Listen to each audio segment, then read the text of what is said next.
IVM.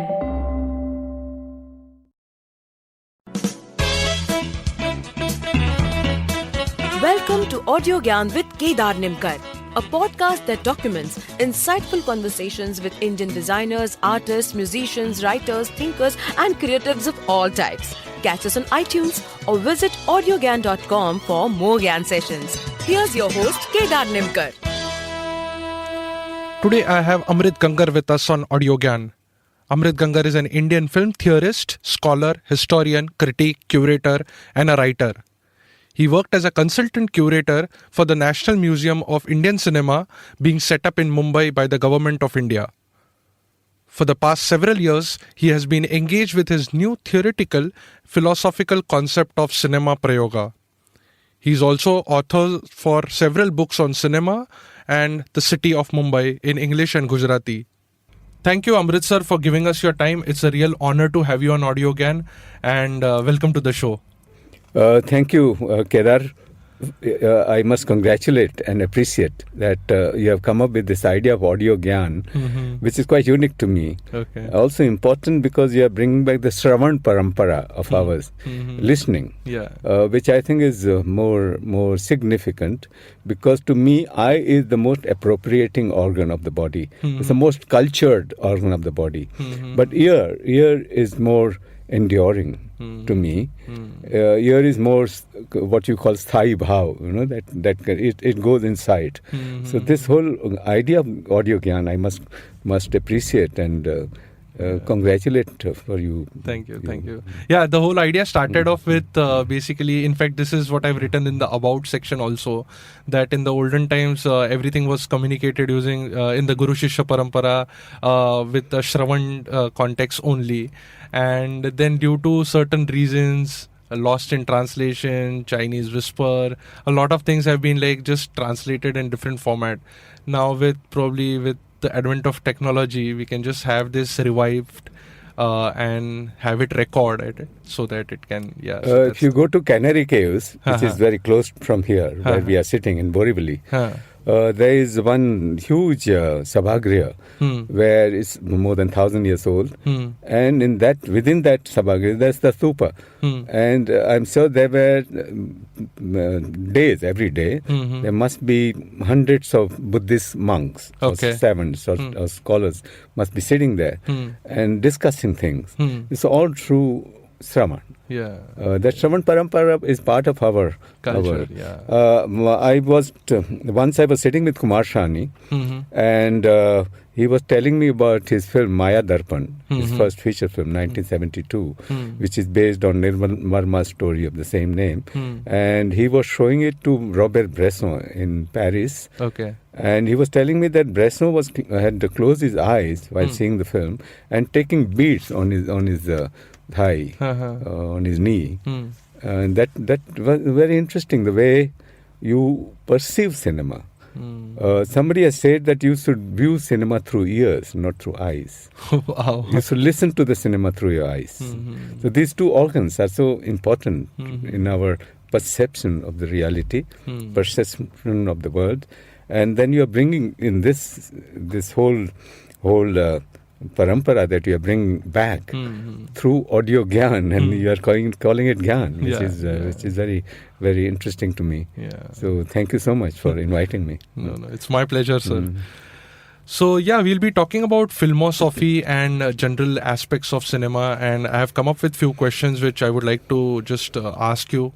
I'm not very sure whether I'm really capable of asking you anything because of the intense knowledge you have about cinema, but this is my small effort. So the first question is, what has been the role of Mumbai towards cinema in the past 100 years or so? That's fantastic. You are bringing city and cinema together. But you should not feel embarrassed about asking questions. This is the benefit of our Audio Gyan. When I was not aware that this is going to be just audio thing, I thought it might be on camera. So I was feeling a little more conscious of my dress, how will I speak, people will view me, watch me, and that made me a little nervous. So this whole I become so so problematic at times. So I feel more free now, actually, through the eye and not through the ear and not through the eye. The chaksu gyan and karana gyan. Karana is a beautiful word for the ear. Yeah. So this brings back to this whole soundscape of the city. How this soundscape must have been when first Lumiere Brothers film was shown. 7 films were shown in Watson Hotel in Kalagoda. Yeah.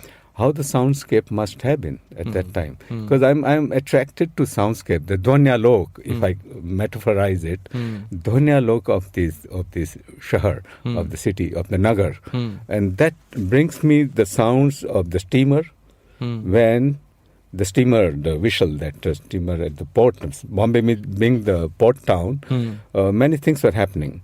An interesting thing is that Lumiere Brothers representative, Maurice Sestier, he was going to Australia by steamer. And then he got down at Bombay. He had some time, and he decided to show the films of Lumiere Brothers through the cinematograph, that the machine, 3-in-1 machine, at Watson Hotel. This is how the first films were shown on 7th July 1896. Wow. In 1895, these films were shown in Paris. And interestingly, these films were shown in a place called Salon d'India. In Paris. In Paris. There's also kind of hotel. So the first venues were the hotels, but there were no cinema theaters at that time. So in this Watson Hotel, these films were shown. One film was Arrival of the Train. The La Ciotat station, railway station in France, which is, I think, 4 hours from Paris, where the train arrives. And that the event or that moment of arrival of the train that Lumiere's camera had captured. Which was the most important moment, if I say it, temporally. And that arrival of the train was shown in here. Interestingly, since our tradition of shadow play and things like that, our people were quite, or we were very used to this kind of moving image. Correct. The puppet show and... Yes, puppet came later, but shadow plays were there. Yeah. And so that... it wasn't very frightening for us, or we didn't panic the way Europeans had. When the train comes on the screen, they had panicked and gone out of the cinema auditorium or the screening place. This may be apocryphal story, but it's the story which is also convincing in a way, because of our own traditions. In the museum that you were talking about, the National Museum of Indian Cinema, I had... put our Pattu Chitra in because the word that we have in Marathi or even Hindi or even Sanskrit, it Chitrapat. Now I was trying to get the etymology of Chitrapat, and immediately you get Patchitra. Patchitra, Pat is scroll.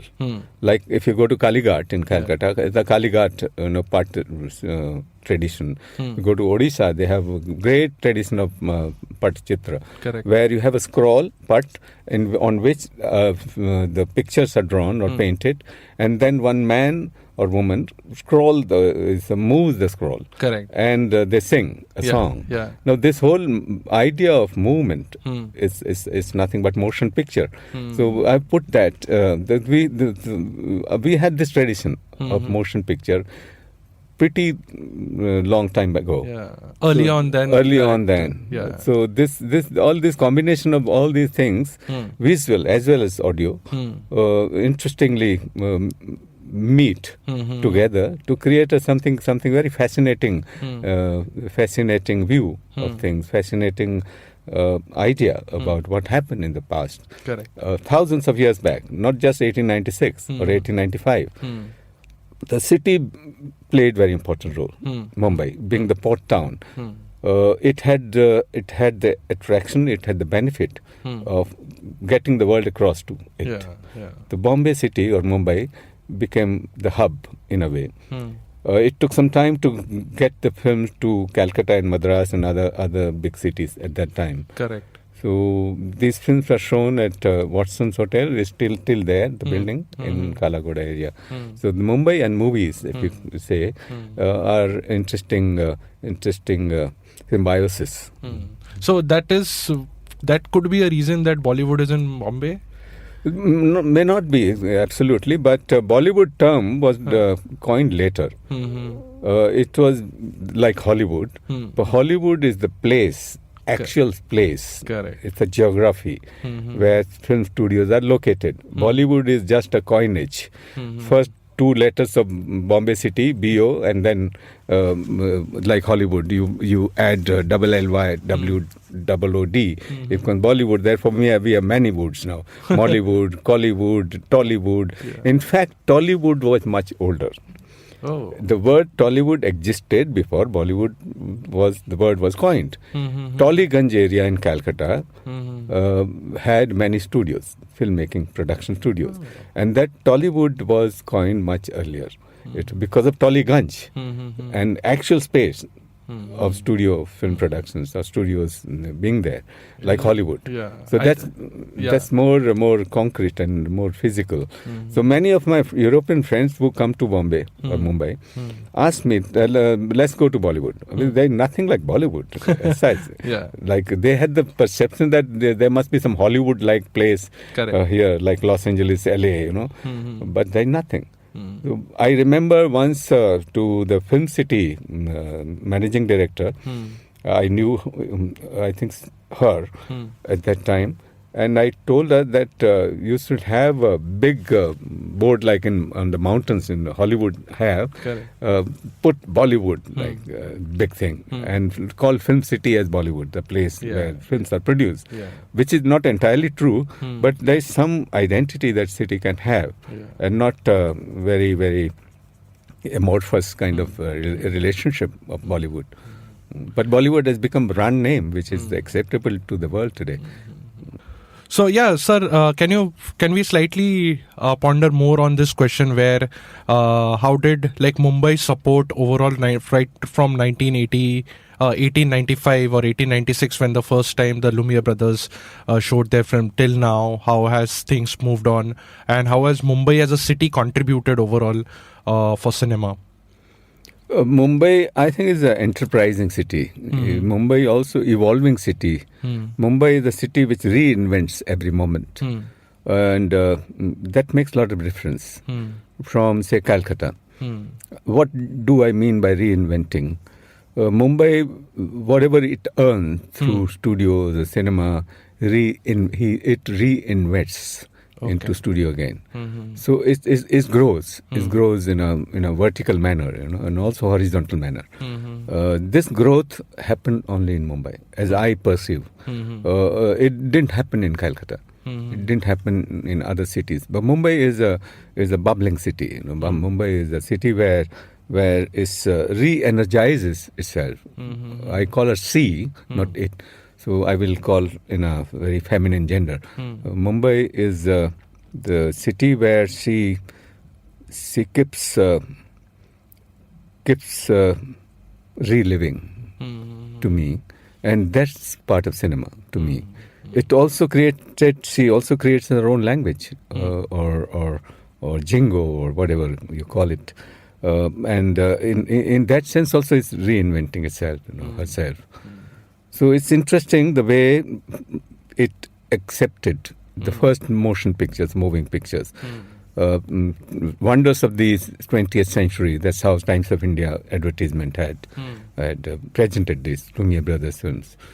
Then Save Dada was one of the audiences at that time. It was expensive. 1 rupee at that time, 1896, was quite expensive ticket or admission fee. It must have been raining. July is the heavy rain in Mumbai. But all the cities cognoscenti or cities elites or rich people had reached there. And so one of them was Save Dada. Save Dada was the trader, or he used to do business in camera equipment and cameras and things like that. He decided to make film himself. and he imported a camera from London at that time. It must have taken long time to even reach it. And he started making films, what we call actuality film at the time, like Madarika Khel on Hanging Garden. So there was a huge sabha, huge meeting, congregation at Chowpatty Beach. Wrangler Paranjpe had come, R.P. Paranjpe, and the whole thing was shot. And Sabe Dada was one of them. The earliest films which were shot was Dilli Darbar, 1905. And this is, I'm talking about pre-Falke. Okay. Falke came on the scene in 1912, started. He went to Germany and London, England, and learned the craft, and he was artist himself. Before that, Pundlik film was made in 1912, which was also shown in the same cinematograph, Coronation Cinematograph, there. And the latest research shows that it was not a film play, but it was a regular film. But that history apart, what happened in the city was that Pathé Company had his office there, Pathé from France. Okay. The early films were when Falke saw this film called Life of Christ. I am sure it was Pathé Company's film. So this whole activity went on. The reception of cinema was quite energetic at that time.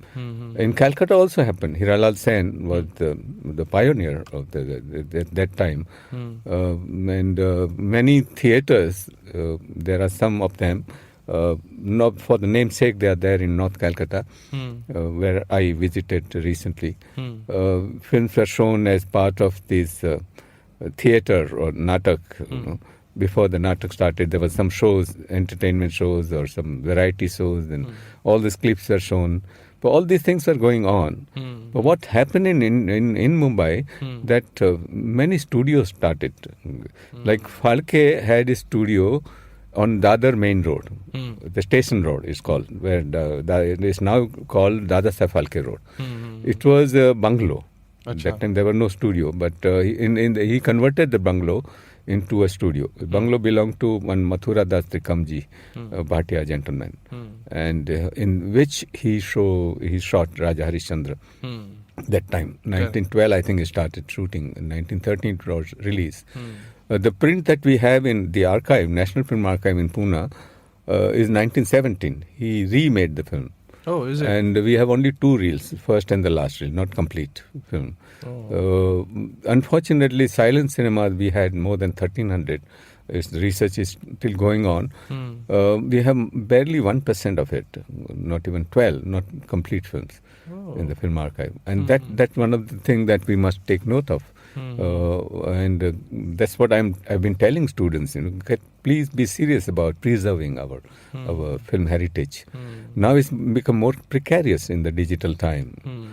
Celluloid life could be 150 years, 125 years, maybe 200 years. But even there, we have to take a lot of care about. We have to invest a lot of money to preserve that material, celluloid. But in digital time, we have to be more and more careful about how do we preserve things. So that, coming back to your question, Mumbai city started setting up studios very early on. And these studios were mainly owned by Gujaratis. Okay. And they were entrepreneurial thing. One of the most important the film studios at that time was Kohinoor Film Company studio. And Kohinoor Film Company's owner was Dwarka Das Sampath. Okay. With myself and my mentor, if I may call him so, Mr. Veerchand Dharamsi, started early on writing about him, discovering him with more details, things like that. That's very important. It was one of the oldest studios, very big studios. And it was modeled after Hollywood studios' assembly line productions. Okay. So all this started in Mumbai. Calcutta also had studios like New Theatres and several others.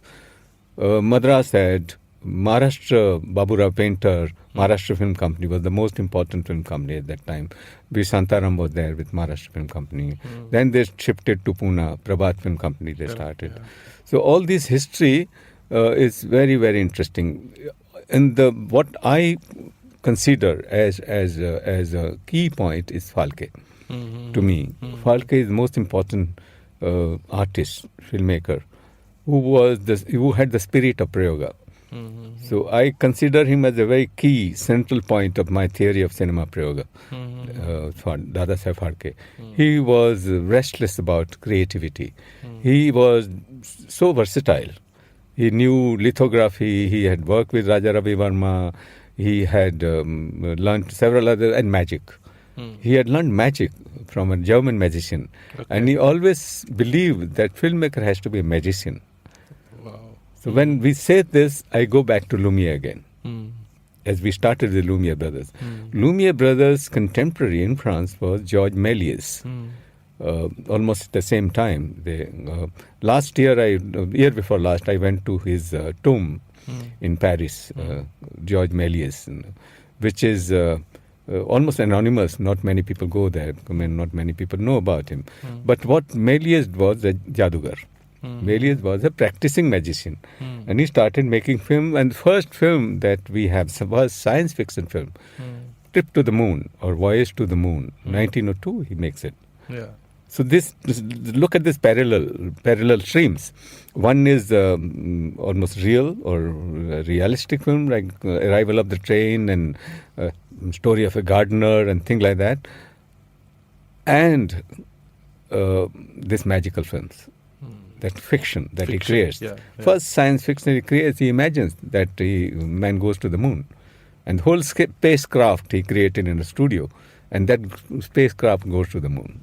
And actually lands on the moon. If you see, that film still survives, fortunately. He also tinted.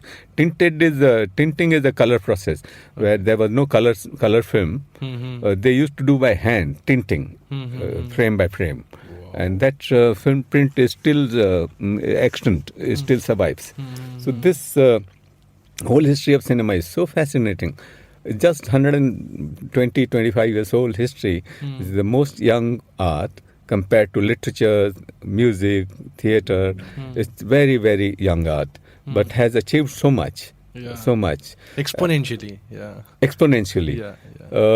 And also being eclectic, because it has the benefit of taking from all other arts and digesting and assimilating all other arts of aesthetics. That's the important thing. Yeah.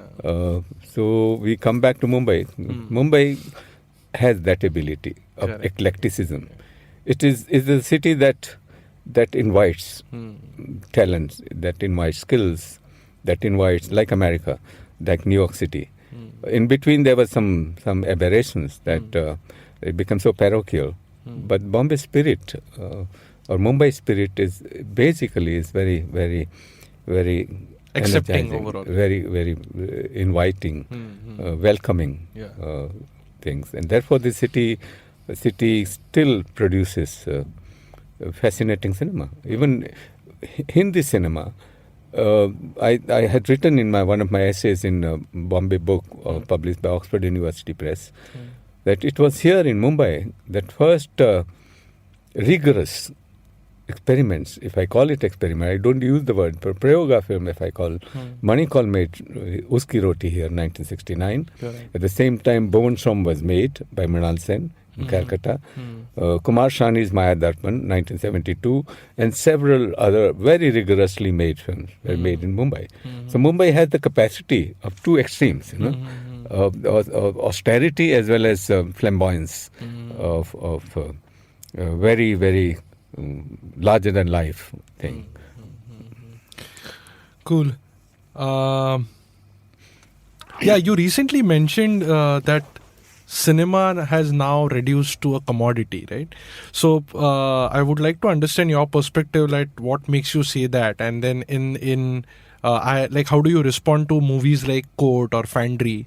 So in this overall scheme of things, yes, Mumbai has been inviting and accepting a lot of new things, but just to think that there has been a lot of noise also which has been accepted. So yes, to a certain extent I agree that cinema has become more of a commodity than what Dada Saib Phalke must have thought of inventing and imagining some things. So but still there are filmmakers who are working, making Court and Fandry and other interesting cinema. So why do you think that cinema is now reduced to a commodity? See, primarily my argument is post-globalization. In the post-globalization time, there is so much of a tendency to become homogeneous. Globalization has brought in this homogenization of culture, of thought, and that worries me in a way. Cinema has always been a commodity. We are using many of the books or even classroom syllabi are using the word product. It's a product cinema. Now, when you're using the products, it becomes a commodity. There's a tendency to become commodity.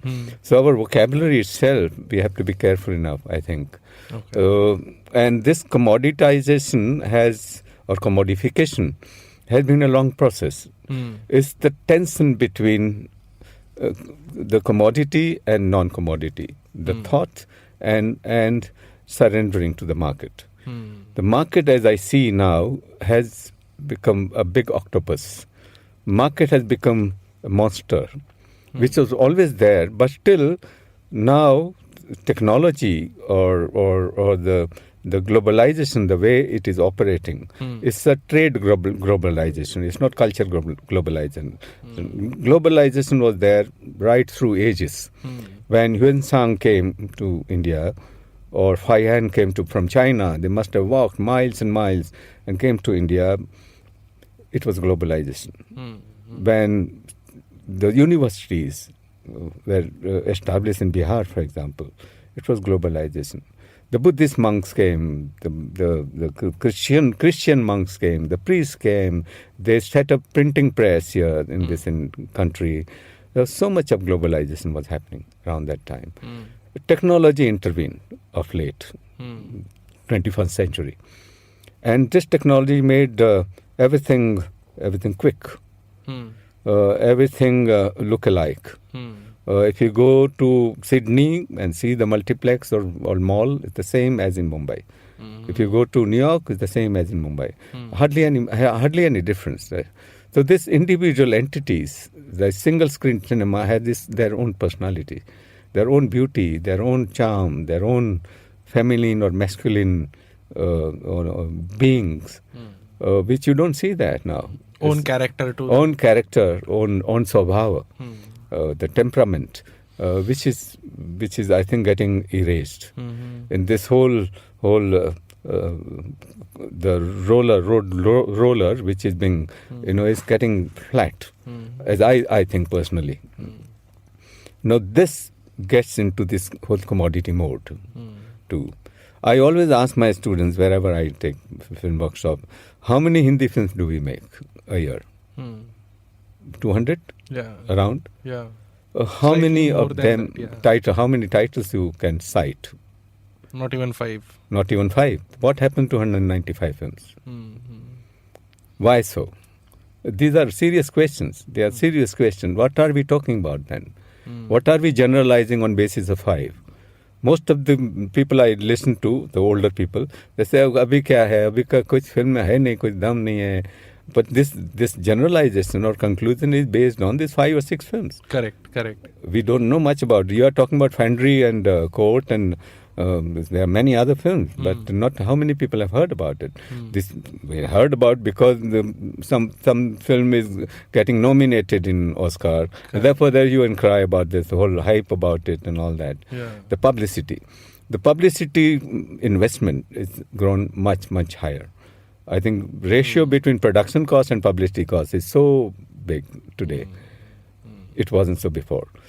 Classical definition of film production, distribution and exhibition was quite clear, well defined. It is no longer there. No. There were territories well defined. If you produce a film, then you invite me as a distributor. We have a contract or whatever. And then I have an exhibitor. So all this contractual relationship was well defined. The film might run for 25 weeks, what you call Silver Jubilee, or 50 weeks, what you call Golden Jubilee, or 75 weeks, or the Platinum Jubilee, which was all there. Now one doesn't know. A friend of mine had produced a film.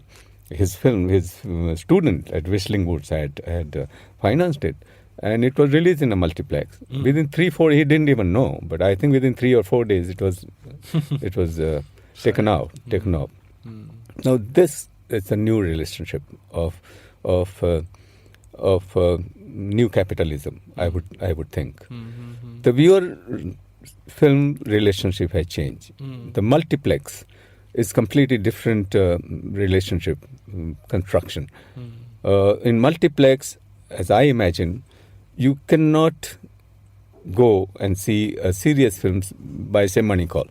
Correct. Even Aankho Dekhi, Rajat film. Yeah.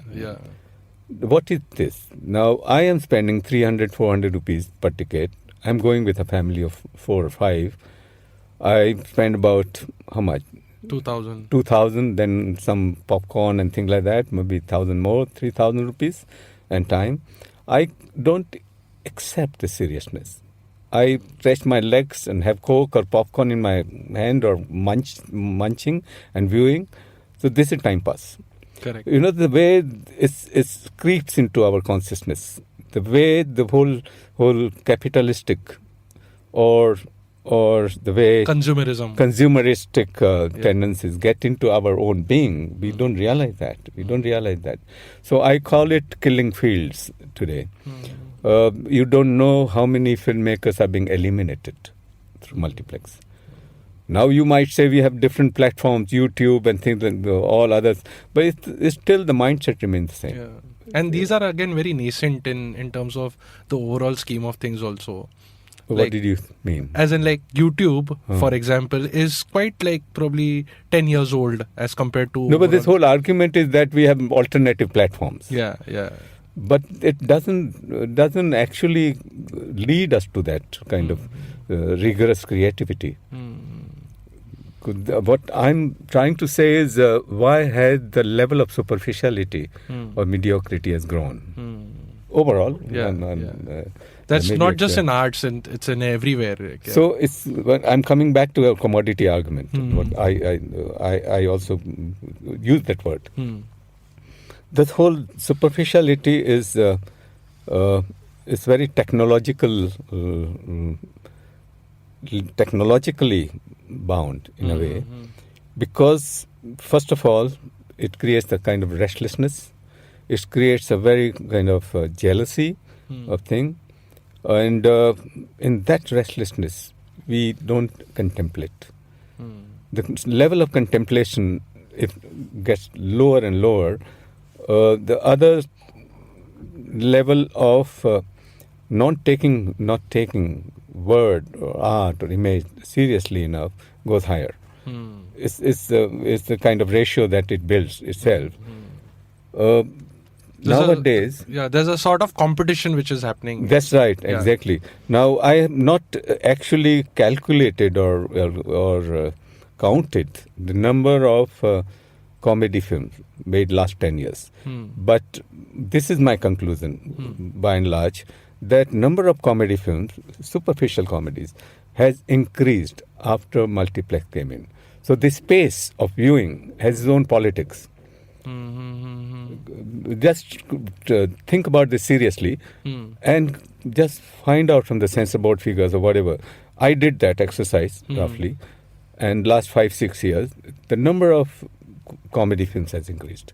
Because when we go into multiplex with spending so much money, I want to just time pass. Yeah, to unwind, like just at a whatever you call it, whether unwind or whatever. But at the same time, the same person sits in front of the sadhu for 4 hours or 5 hours, and listening to his whatever talks he gives on Ramayana or whatever.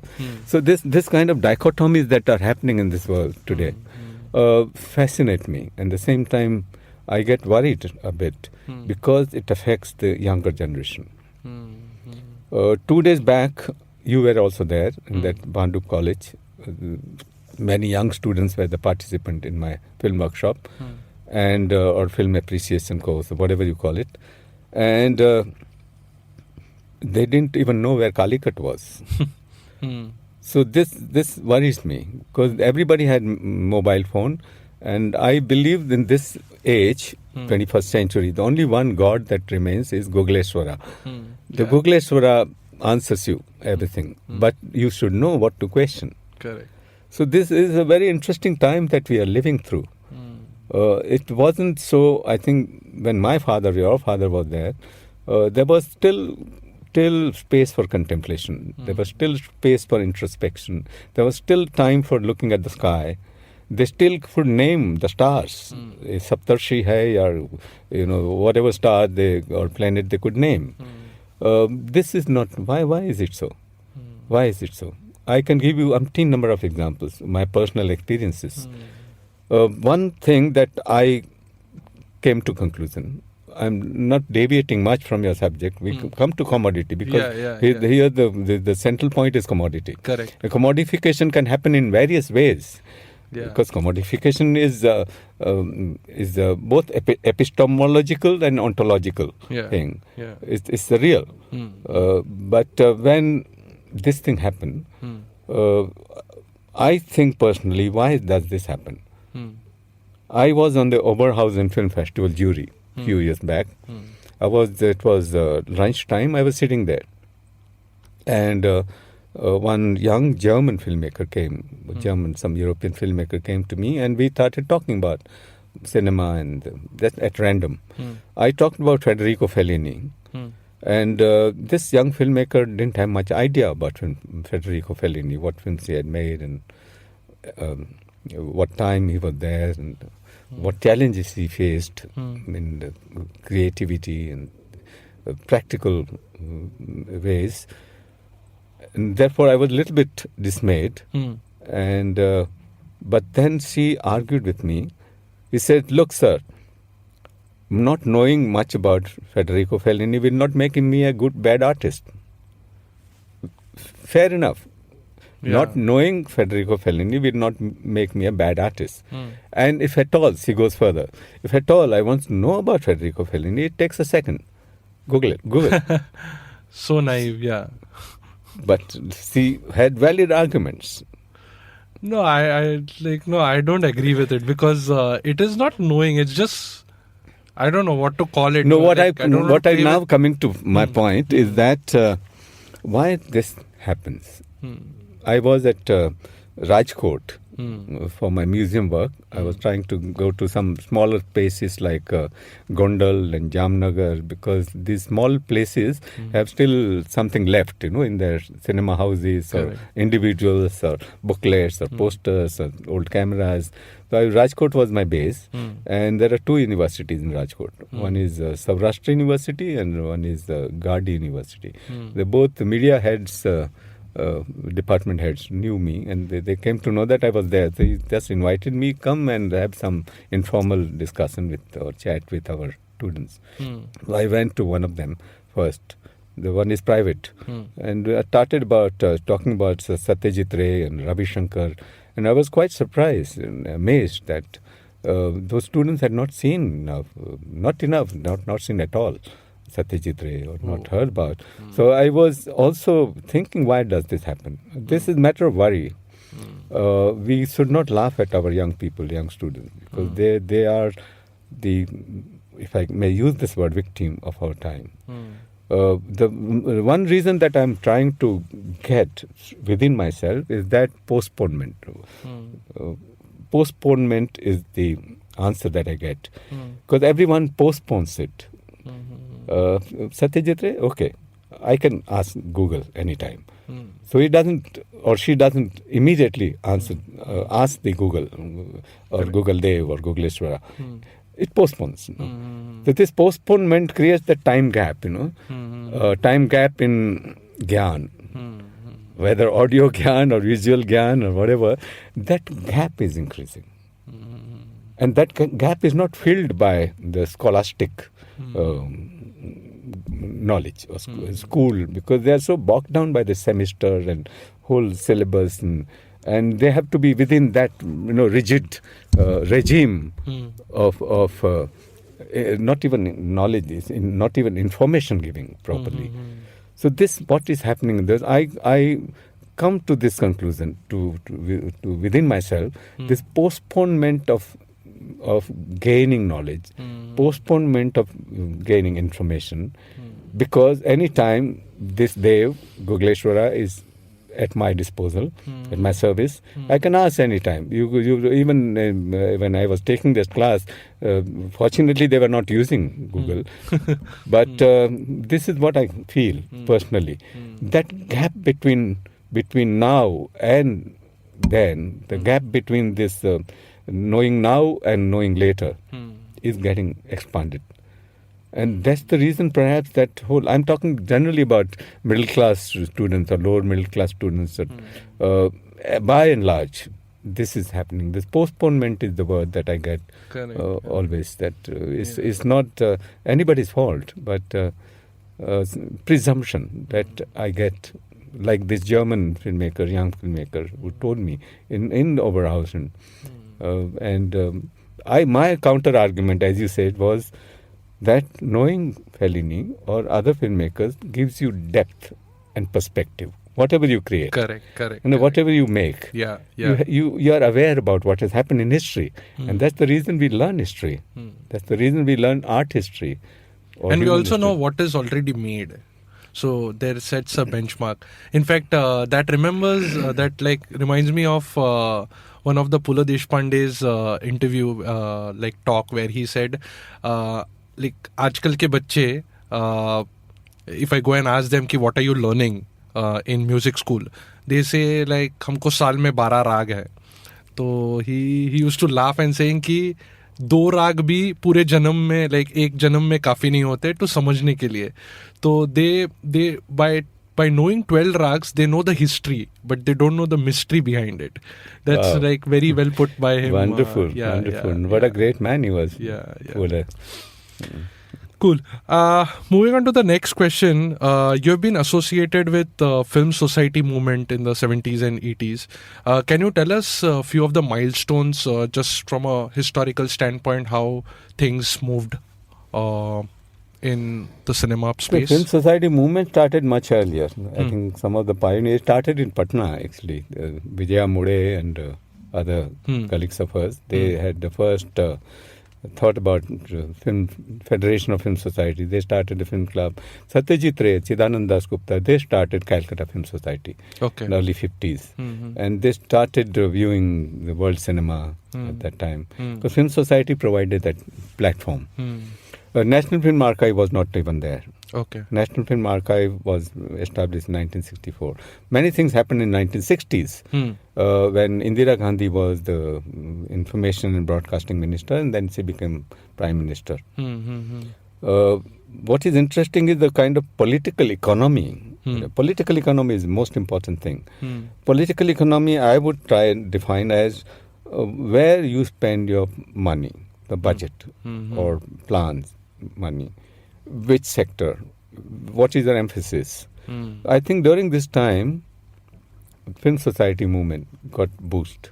They got some grant money. They also got impetus by these politics. Indira Gandhi was part of Federation of Film Societies movement. I.K. Gujral was part of this Federation of Film Society. Krishna Menon. They used to go and see films in Delhi Film Society. All these Is this the same time when NFDC also produced NFDC came later, but first it was FFC, Film Finance Corporation. NFDC came later. But I always argue with people, new wave, like French Nouvelle Vague, Godard and Truffaut and all these people were behind that. The starting new wave in the French cinema. We started here. It was not filmmakers who called new wave, it was journalists who call it new wave of Indian cinema. My argument is that the new wave of Indian cinema was started by a politician, not filmmakers. That politician was Indira Gandhi, who started setting up FFC, Film Finance Corporation. S.K. Patil committee report was just after independence. Mr. Nehru, Jawaharlal Nehru, had set up this committee. and S.K. Patil was the chairperson of that. It's called S.K. Patil Committee, which had recommended setting up a Film Institute of India, which now is called FTII, Film and Television Institute of India. There was the Film Finance Corporation, there was Impact, Film Import Body, all this film archive, National Film Archive of India came in 1964. All 60s, all these institutions came up because Mrs. Gandhi carried on this legacy of Nehruvian vision, cultural vision. So that's a very important part of our political economy. Because when the politicians who are in power, they think about setting up something, that also means that they have to allocate some money to it. Correct. So that's important part of our political history. I may call it political philosophy, where how do you look at the nation? That was the time of nation building after we got independence. The commodity part, again, we come back to. Bhuvan Shom was given money by Film Finance Corporation, 1969. Manikos Uski Roti was also made at that time, because the idea was to finance and support the students who come out of the Film Institute of India, which was later called Film and Television Institute. So, Film Finance Corporation gave money against collateral deposit to Mridal Sen to produce this Bhuvan Shom in Hindi, which voiceover is by Amitabh Bachchan, actually. So it was not much money. Sati Chitra makes Pathir Panchali with 1,25,000 rupees or something like that, around that figure, which I think could be the budget of mineral water today, big budget film. So this whole commodification or market monster or surrendering to market was by itself inherently resisting, because you are not investing so much that you become slave of the whole money, the octopus of market. Correct. So that was one of the reasons why this whole austerity argument came with the Cinema Prayoga, the rigor of austerity. I produced this book, small book called Rigor of Austerity. It was Jugalbandi that I had presented at Nehru Center. Robert Bresson and Louis Boniel's works. So they are rigorous, the rigor. I think the rigor is lacking today, maybe because of the viewing politics of multiplex, market domination. All these factors are coming together to lead us to that commodification or consumerist ideas, because you have to get the returns money. But again, my argument, how many films are actually getting returns? Last year, I'm told that Hindi film industry or overall Indian film industry market situation wasn't so favorable. Many of the films lost their investment. Though we are giving very rosy picture, the crores of rupees kamaya, ye wo sab, but it's not that simple. How many films are there in Cannes competition, Indian competition? Hardly Still, any, I don't think they're going to competition. There may be other sections, but no. So what is the reason? What are the illusory world that we are living in? We have to acknowledge the small little efforts, rigorous effort that are being made. You referred to Court and Fandry, but there are many others. Very, very rigorous filmmakers. One filmmaker is called Amit Datta. He has open invitation to Venice and Oberhaus, and his film Son Chidi, Golden Sparrow, was premiered in one of the most important sections of Venice Film Festival. How much money is spent on this film? 20,000 rupees or 25,000 rupees, $300. It's possible. It's possible. And my model would be Gandhi. When Chaplin and Gandhi met in London, Chaplin always wondered, how, Mr. Gandhi, would you attain independence through this spinning wheel? And Gandhi had his answer in his autobiography. Chaplin mentioned this. It's a very interesting dialogue that both these people had. And that's the model. Kabir could be our model. The weaver and the spinner, So it's possible. And technology should make it more and more possible. Instead of that, technology is enslaving us. Because we always talk about the same mode. crore rupees से ज़्यादा कम से नहीं होती है film. This is how we are taught in film schools. It's not true. The minds have to be liberated. Technology is a liberator, and not enslaver. I would believe. So, sir, we'll slightly change tracks here, and I wanted to ask you something about, I would like to quote Mrunal Sen here about his cinema was the way of reliving his childhood days of innocence and fun. Is it possible in this time and age to do that? Your question is interrelated, what we are talking. Yeah, but I didn't complete my point about film societies you had asked me. Yeah. Because even Miranda was a part of Film Society Mumbai. If you read his book, Views on Cinema, he has reproduced his diaries, how we'll run from one theatre to another and watch films. And I had a very long interview with him in Calcutta, in his house. That time he was living in Beltala in Calcutta. And 3 days I spent with him. And he talked all about this, and his kind of passion that he had. He was a medical representative, and during that time he would spare time, he would read. So this again rigor of thinking that he had. All these filmmakers, a very simple life they lived actually. Miranda is the oldest filmmaker today in India. Yeah. What you are saying, this quoting, but before that, let me go back to the Film Society movement has a role to play. Correct. Yeah. Its own role to play. And that time, National Film Archive came up. After that, it became much easier because that time there were no DVDs or CDs or links that you can see. It was very difficult. I have an interview online, Sai Heredia talking to me about Screen Unit, that my film club that we had started in Mulund. About that. You might like which the title is given is When Godar traveled by 505 Borivali local. Borivali we are staying because we used to carry the film cans on our shoulders.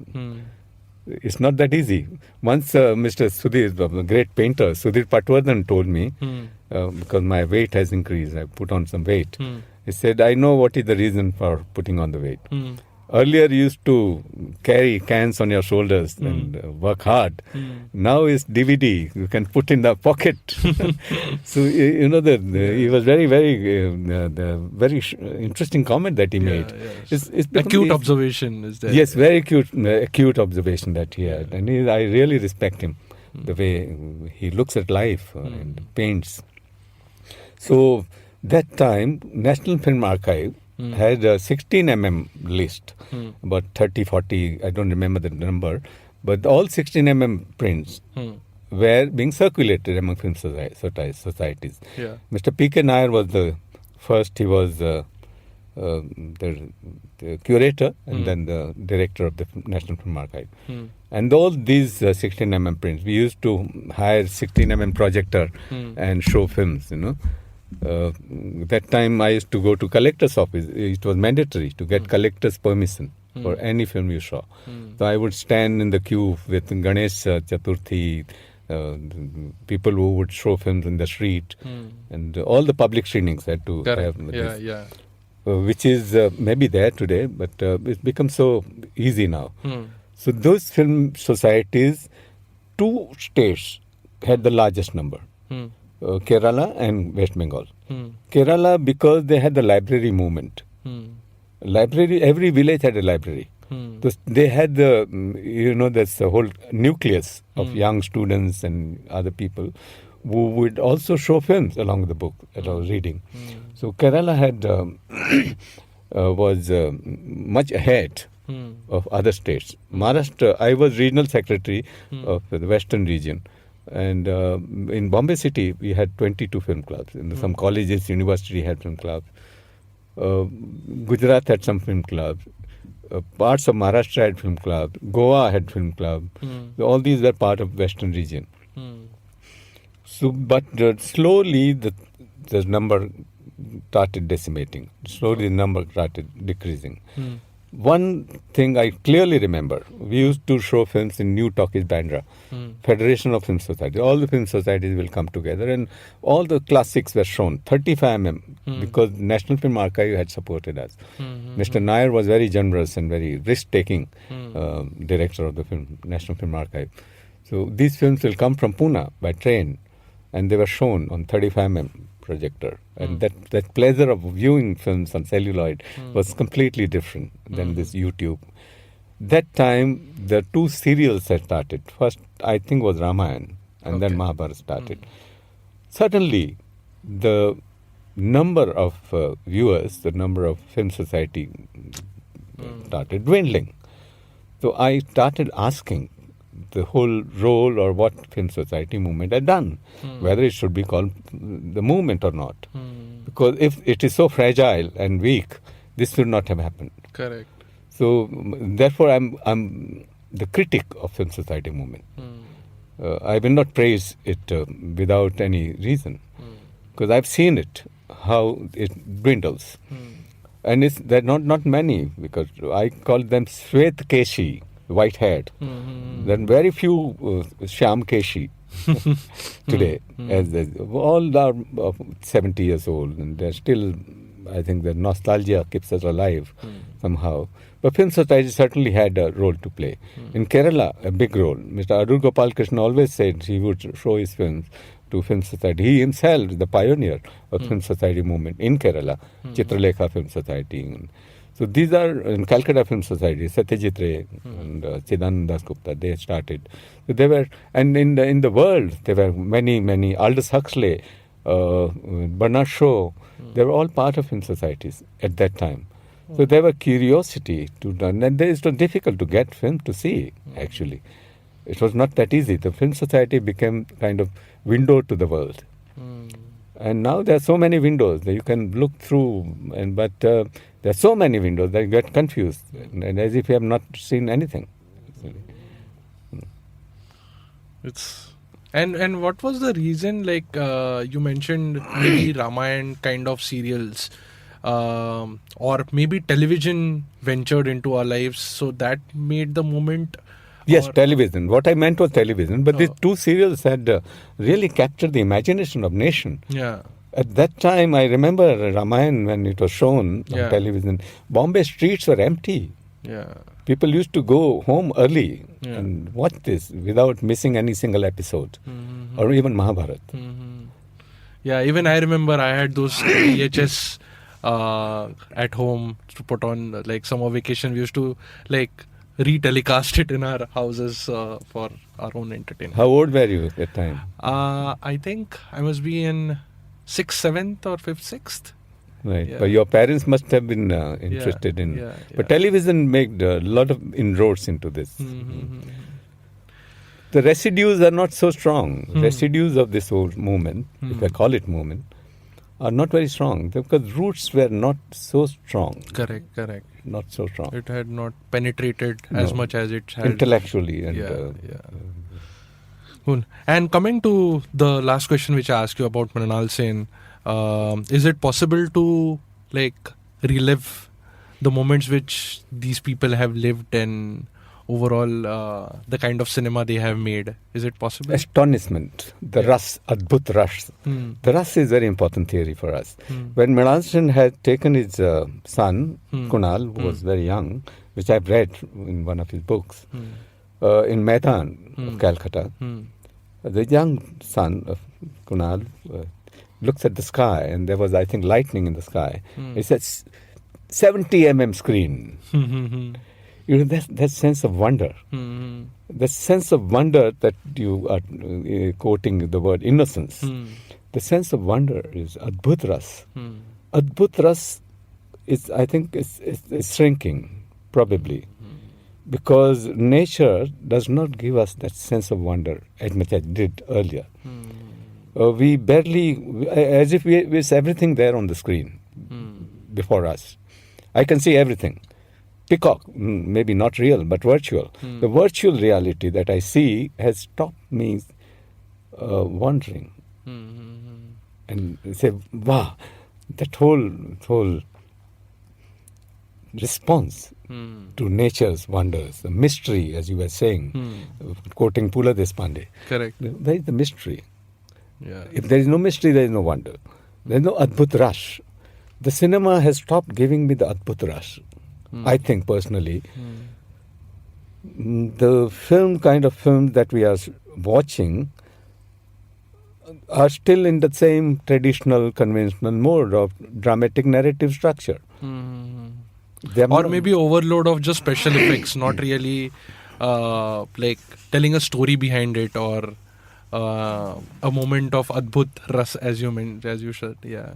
Look at Dada Saif Phalke's film, Sri Krishna Janma, or Kaliya Mardan.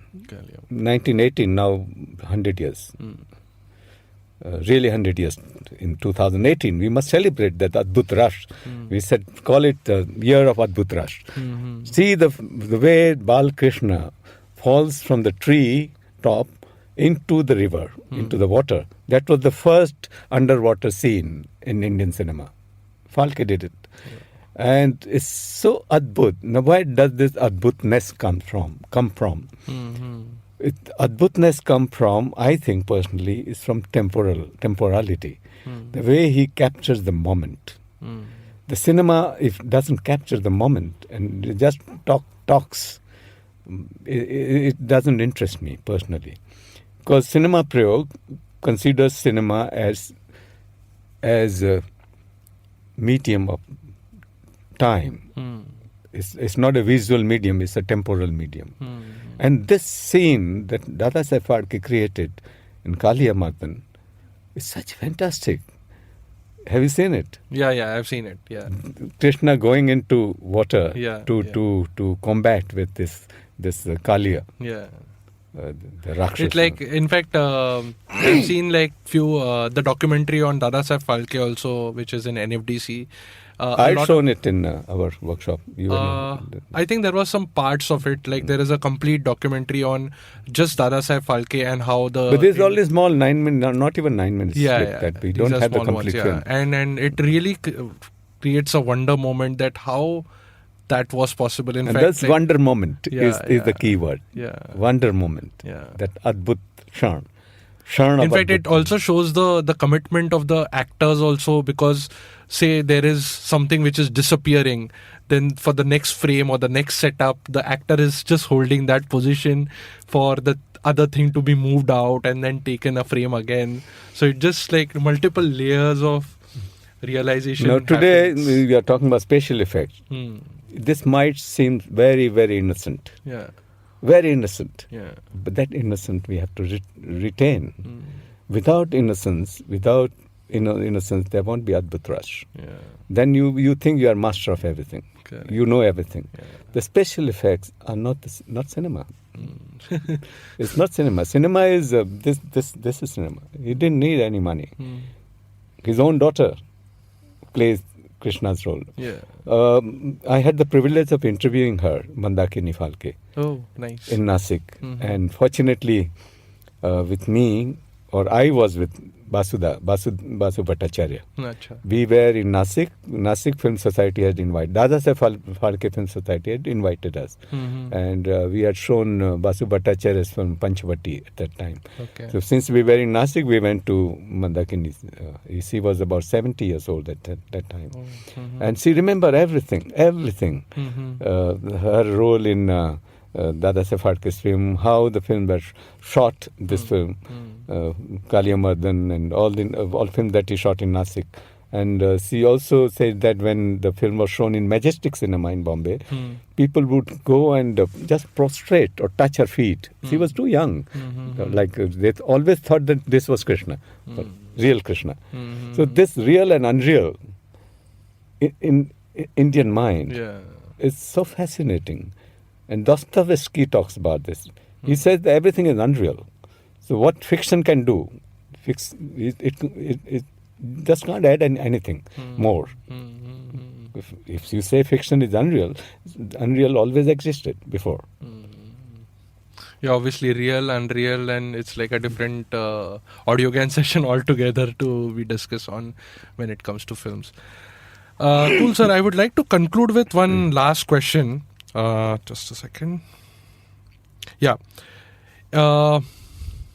This is like a personal question which like obviously I Ramu Ramanathan sir helped me to frame these questions also given your domain of expertise, but this one is like my personal one.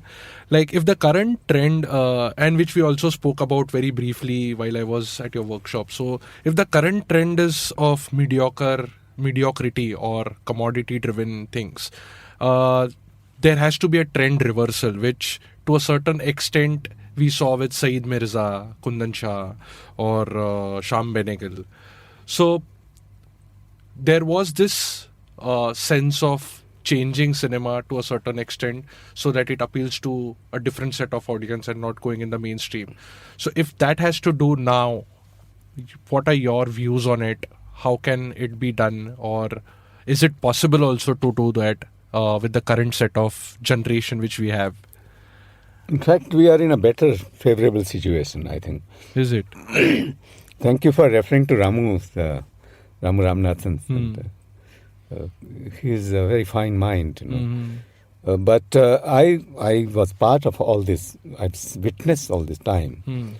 When Said making Kundan Shah, making Sham Babu, Govind Alani, Ketan Mehta. The whole challenge at that time was how to attract the audiences. One side was mainstream cinema, other side was extremely rigorous cinema of Manikal or Kumar Shani and Vishnu Mathur.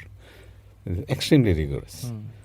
So there has to be some Madhyam mark, the Buddham Saranam Gacchami, you know.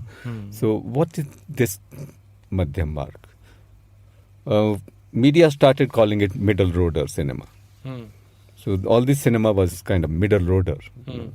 So there was an effort, and very valid effort, because without the audience, so they started making use of some popular elements.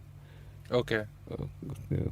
Use of songs, use of a story which is more digestible, more understood to people. And that's how this cinema was born. And they had the support of FFCs or some private producers like Blaze advertising company. So fortunately, so this whole cinema was just very strongly emerged. You know, Sam Benegal's was a very imaginative, very very good storytelling. The storytelling part, where you don't become Durbodh. There is nothing like Durbodh to me. Once Nirala was Durbodh, considered Nirala the great poet was considered as Durbodh. But let me go into this philosophical aspect a bit. I'm not deviating from this. No, sure, argument. You can. You're the philosophical aspect about Durbodhta. You know, why people thought that some films ऊपर से जाता है, समझ में नहीं आता है. I remember Dilip Padgaonkar, when he was in Paris, had written a lead article in Times of India. He used to write in Times of India. And that time, I distinctly remember having read him. He said that we can reach up to Manikal and Kumar Shani through Sham Benegal and his cinema kind of thing, so that audience's level of understanding grows higher. You know, that was his argument. So let's take the audience first from the low mainstream, whatever, populist cinema to a cinema which still requires some cerebral effort and still entertains, and then go up to that level, the higher level. That was his argument, which is quite interesting. And that's what happened to an extent.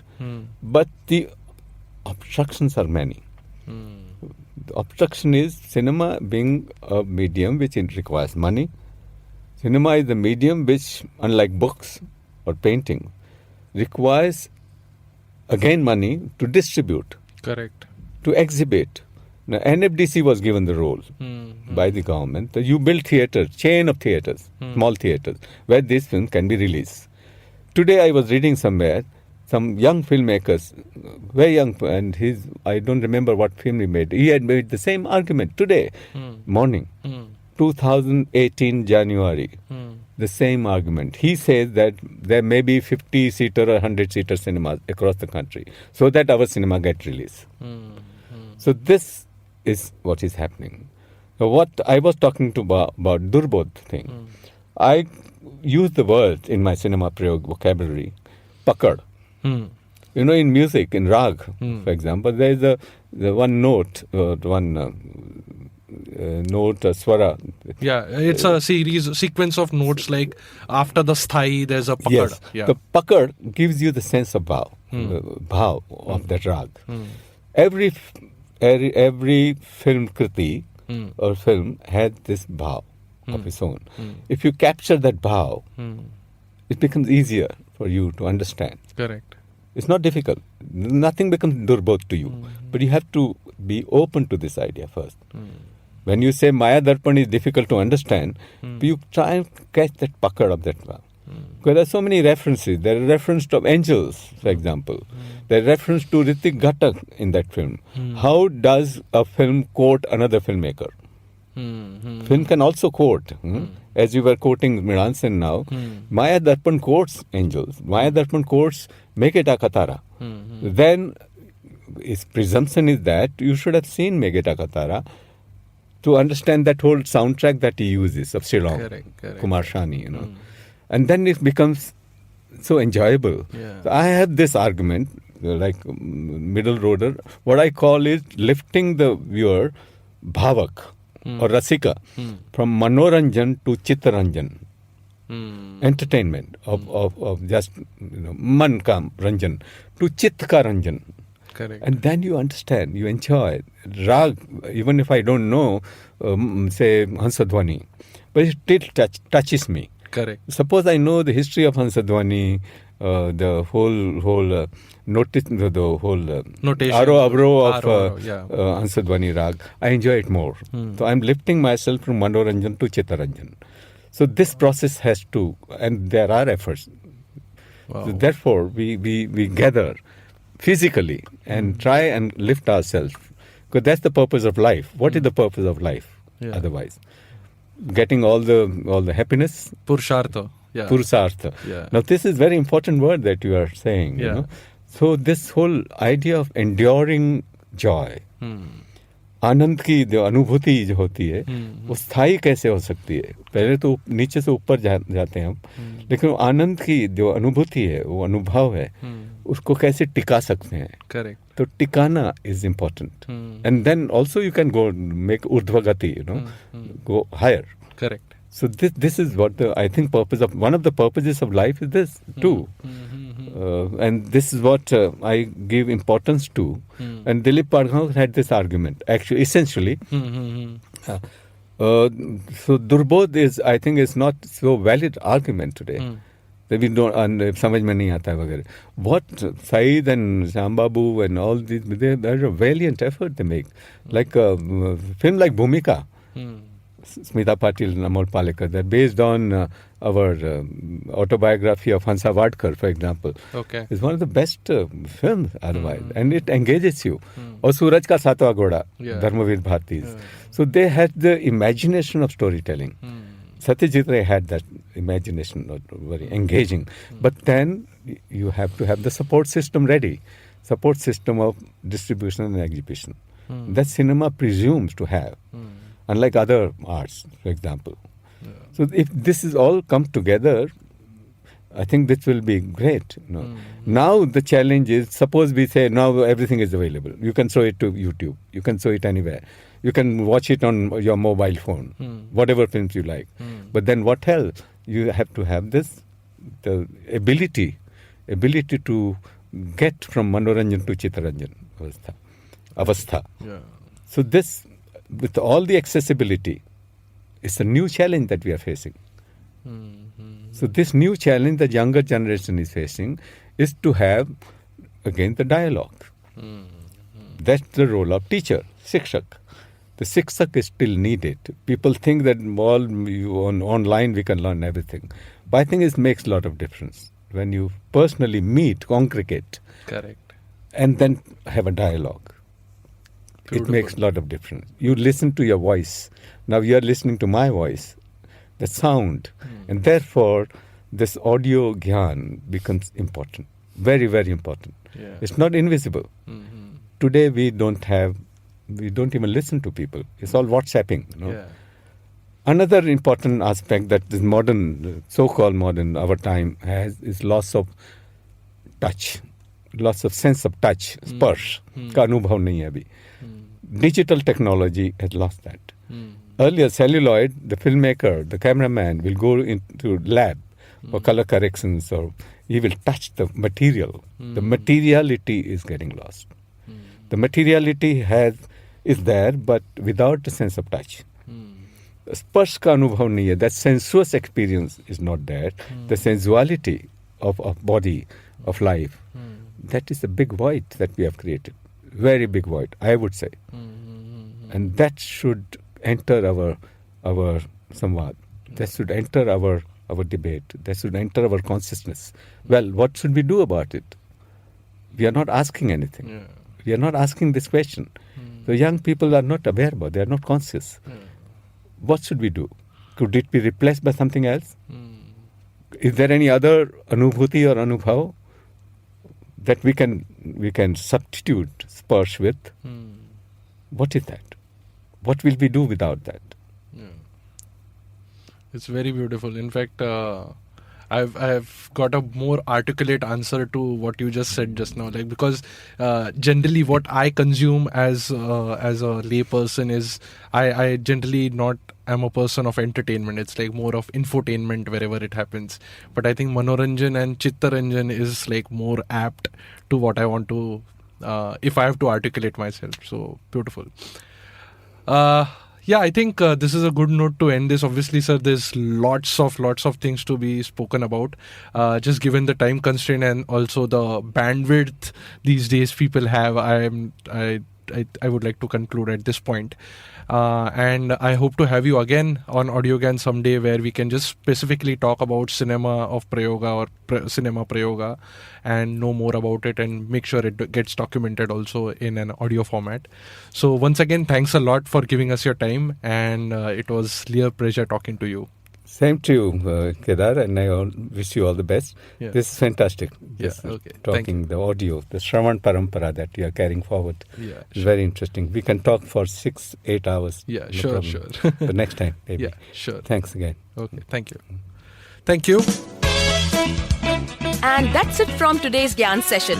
Catch us on iTunes, Saavn, Stitcher or any podcasting app you use. Do rate us on iTunes and follow us on Twitter, Facebook and Instagram. Stay tuned for more Gyan on audiogyan.com. Till then, bye.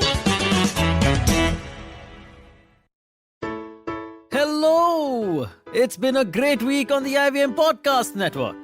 On This Round is on Me, Gauri is joined by Shweta Nanda. They talk about the financial independence and how it is to be a woman entrepreneur. On Anish Thing, Anish welcomes ultra-marathon runner Shivani Gharat.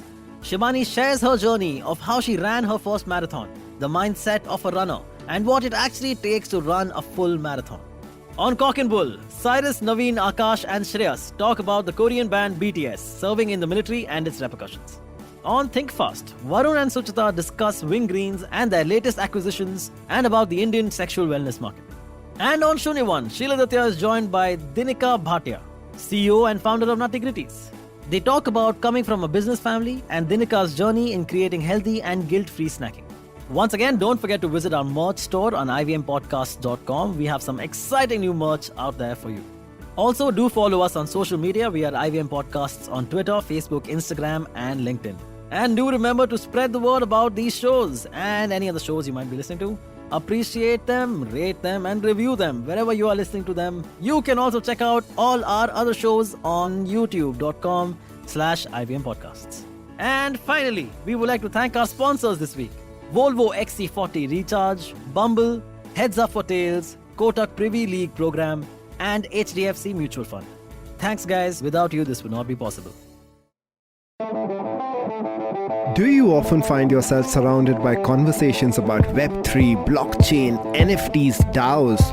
What are these terms and how do they affect our future on the internet? So many questions, but don't worry, we've got answers to all your questions. Hi, I'm Eklavya Bhattacharya, and on our show Future Proofing, we try to decode the impact of these future technologies on various industries with experts and tech enthusiasts. Tune into new episodes coming out every Thursday on the IVM Podcast app and the website, or wherever you get your podcasts from.